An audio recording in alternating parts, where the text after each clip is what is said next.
The Arabs raided sub-Saharan Africa for 13 centuries without interruption. Most of the millions of men they deported have disappeared as a result of inhuman treatment. This painful page in the history of black people has apparently not been completely turned. This is a loosely translated quote from The Veiled Genocide, a book by Tidiane Ndiaye, a Senegalese author and anthropologist. So, when, how, and why did the Arab slavery of Africans occur? Welcome to the Sankofa Pan-African series. Please support us through Patreon and by buying me coffee so we can continue to bring you this series. Subscribe if you have not yet done so, and please turn on your notification buttons so you know when we have new episodes. Of course, share our videos with all your contacts. So exactly when did Arab slavery start? Unlike the transatlantic slave trade that featured the Americas and European merchants, the trans-Saharan slave trade is often ignored. Some scholars have even tried to claim that it was benign or harmless to Africa.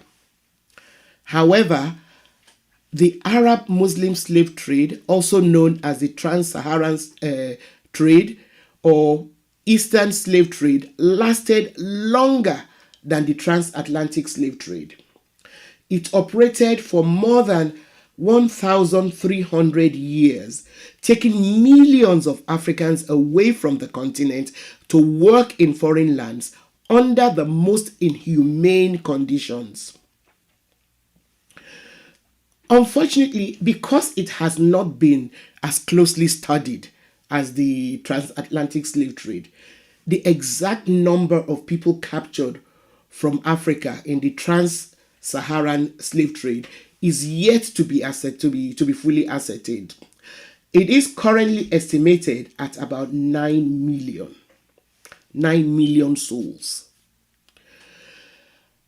While the earliest documentation of Arab trafficking in black slaves from East Africa dates back to the early 2nd century, it was Arab Muslim conquest, which began in the 7th century, that boosted the Arab slave trade.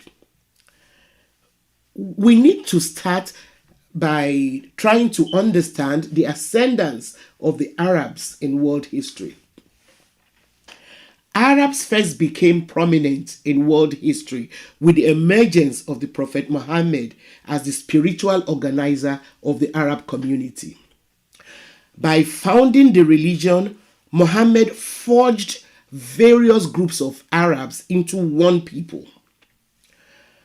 Between 622 and 750 AD, when Islam became the sole religion of the Arabs and the Caliphate was still predominantly only in control of the newly forged Arab kingdom, the name Arab then came to refer to those who were full members of an Arab community, either by being born in such a community or because they had ancestors who originated in the area under Arab control, which was then known as Arabia.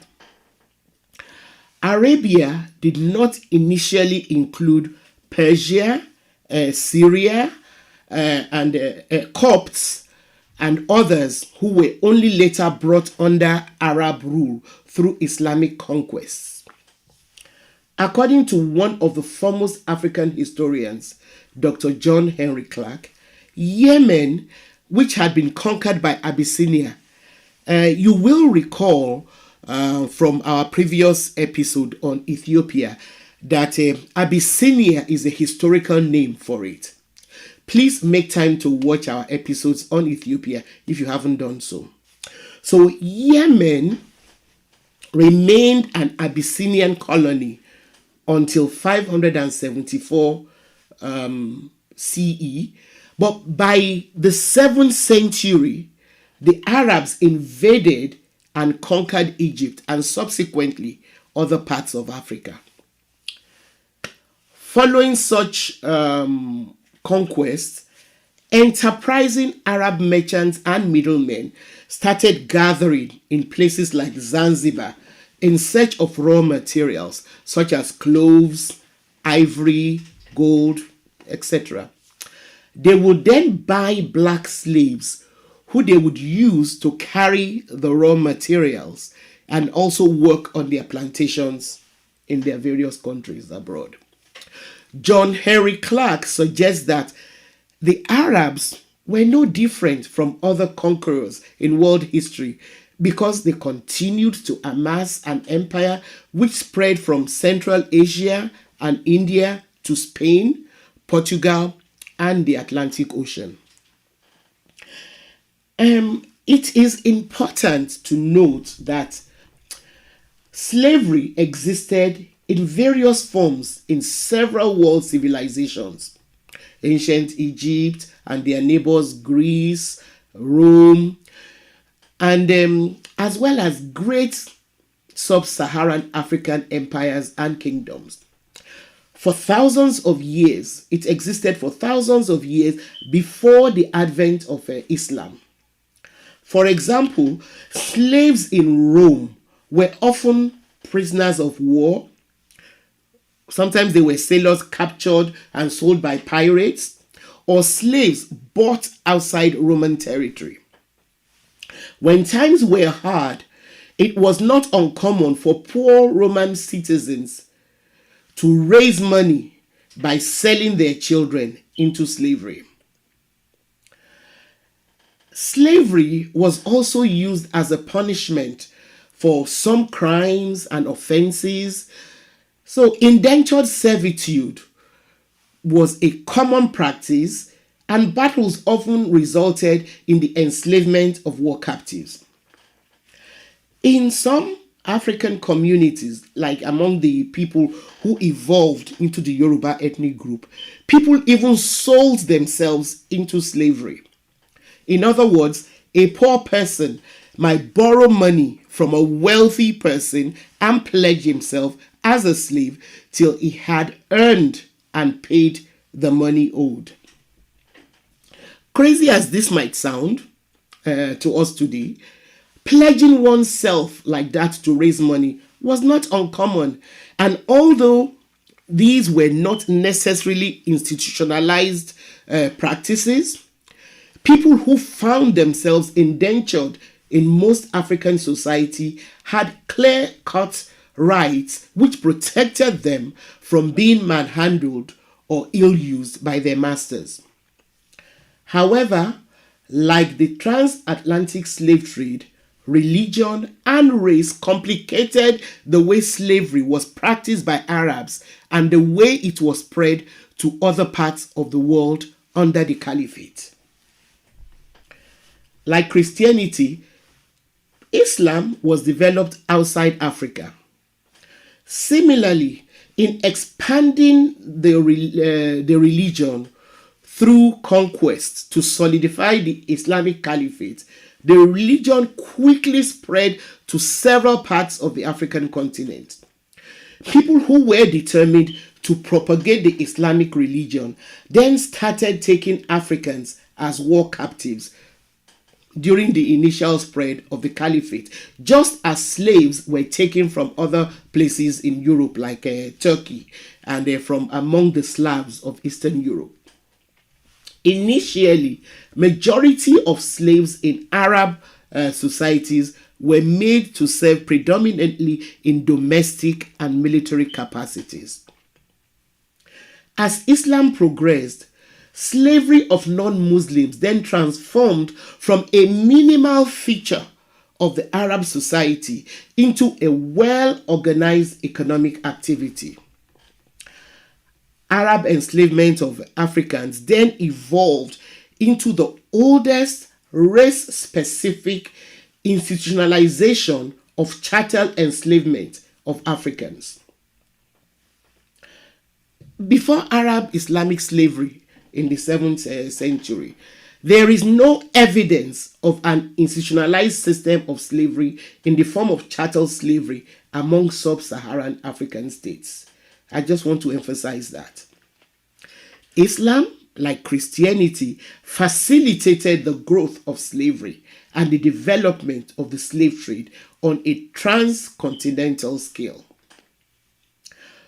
While Arabic slave trade launched a phase of Islamization, because most Muslim Arabs, just as Christian Europeans who came later, claimed that it was sanctioned by God. It was actually done for economic reasons because the Arab conquerors only used their religion as an excuse. What they were really after was Africa's resources, such as gold, various kinds of wood, ivory, and slaves to initially serve in their military and in domestic capacities. They then started to make them work on plantations and in mining. So there was a progression. Black slaves were taken into the Islamic world from West Africa across the Sahara to Morocco and Tunisia, from Chad across the desert to Libya. From East Africa, they were taken down the Nile to Egypt and across the Red Sea and Indian Ocean to Arabia and the Persian Gulf.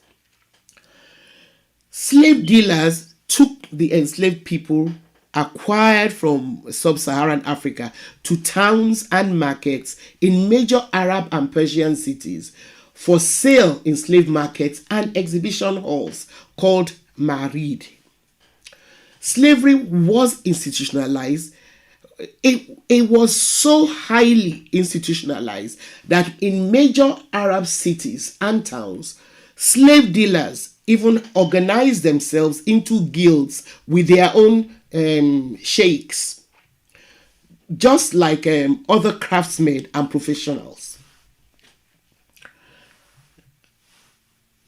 To start out, and in general, slaves were acquired through jihad and also through tribute or by purchase.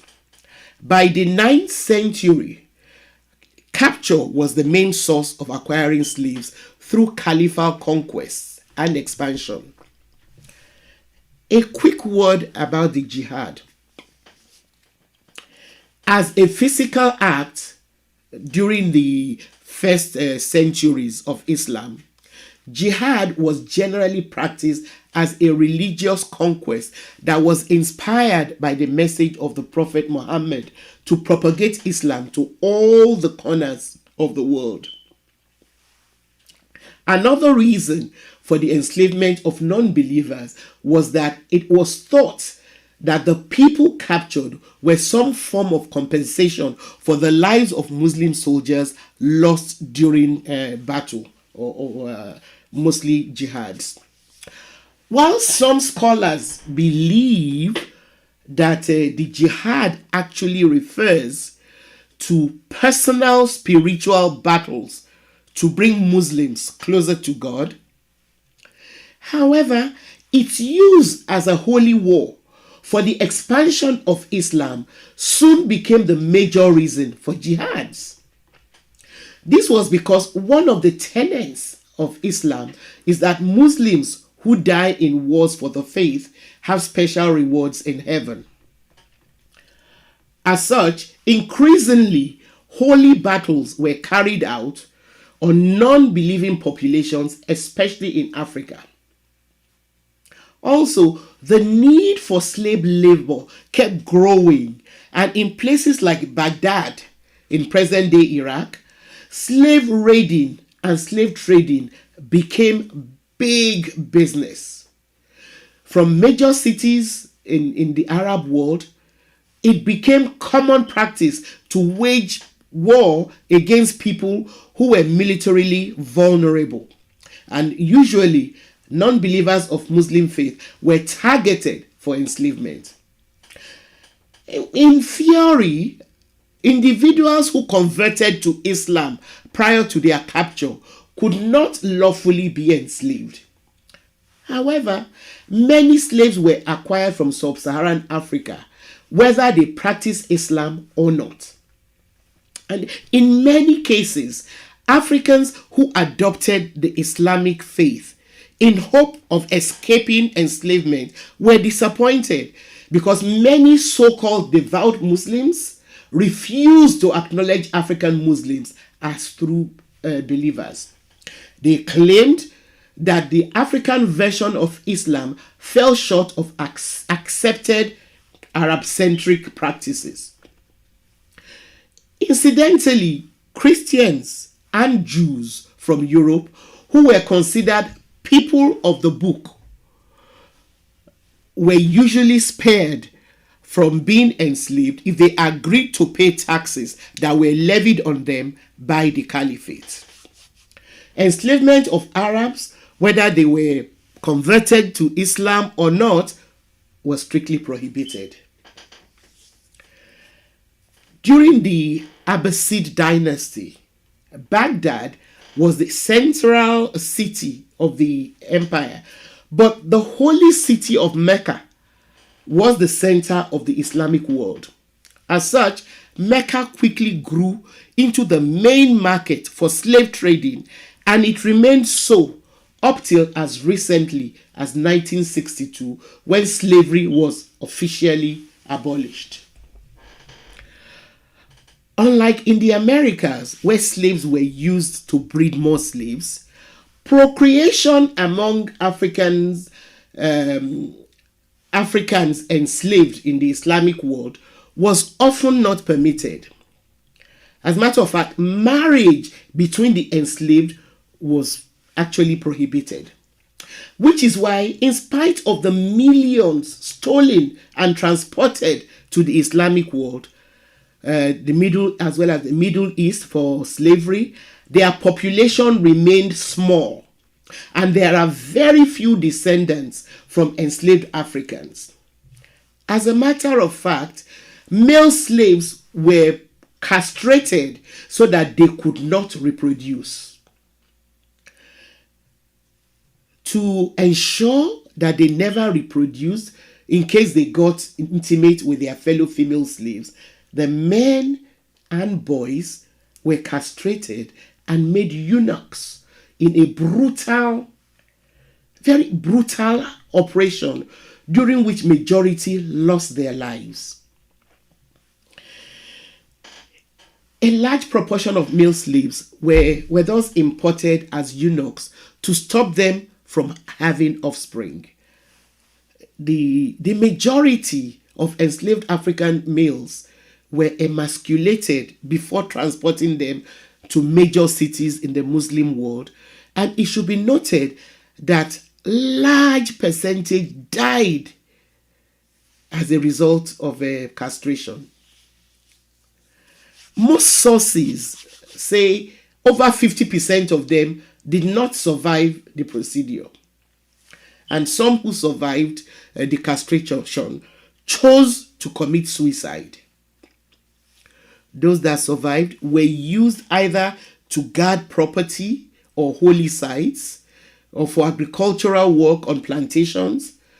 Sometimes they were used in mining or for military services.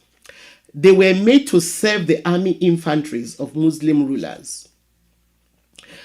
There was also a high death toll among all classes of slaves, even among those of them who ended up as military commanders. They were like cannon fodder. Slaves died in other large numbers from endemic and epidemic diseases. Male slaves also served in a number of other capacities as grooms, guards, tutors, administrators, musicians, scholars, secretaries, commercial agents, and clerks. Another unique use of male slaves was to preserve the honor of their masters by guarding the virtue of the master's wives and concubines. As well, because prostitution was prohibited by Islam, most rich and influential people had large harems of women. They therefore also needed eunuchs, castrated men, to guard their women in the harems. Like I said earlier, most of the enslaved men were forced to serve as soldiers.